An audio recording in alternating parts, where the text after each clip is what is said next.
जय श्री राम। एक बार फिर से स्वागत है आपका वंश की खोज यूट्यूब चैनल में।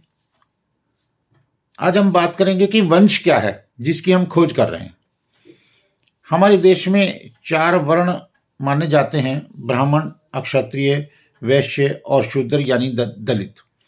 इनकी जातियों में गोत्र समान रूप में पाए जाते हैं। ये ऐतिहासिक वंश परंपरा का एक पुख्ता प्रमाण है जो बताते हैं कि चाहे हम किसी भी जाति या वर्ण के हों, लेकिन प्राचीन काल में हम एक पिता के वंश से ताल्लुक रखते थे। अंग्रेजी में वंश समूह को हैप्लोग्रुप, पितृवंश समूह को वाई क्रोमोसोम हैप्लोग्रुप और मातृवंश समूह को mtDNA हैप्लोग्रुप के नाम से जाना जाता है। वंश जो है वो लैटिन जीनियस शब्द का बहुवाची जेनेरा है।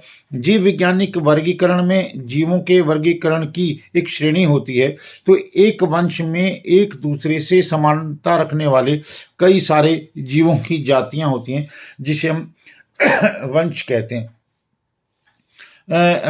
वंश जो है वो हर एक में होता है, जीवों में भी होता है।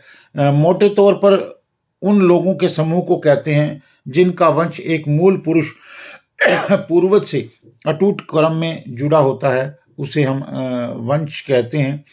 तो वंश परंपरा क्या है? वंश किसी वंश की पीढ़ी दर पीढ़ी चलती आ रही परंपरा जो है वो वंशानुगत परंपरा है। यहीं पर एक प्रश्न और पैदा है कि वंश और जाति में क्या अंतर है। वंश आदर्श रूप में किसी जाति को एक औपचारिक रूप से वैज्ञानिक नाम दिया जाता है। हालांकि व्यवहार में ऐसी बहुत सी जातियां हैं जिनकी केवल व्याख्या ही की गई है, नाम नहीं बताए गए हैं। किसी जाति का नाम तब रखा जाता है जब इसे वंश वर्ग वंश क्रम में रखा जाता है।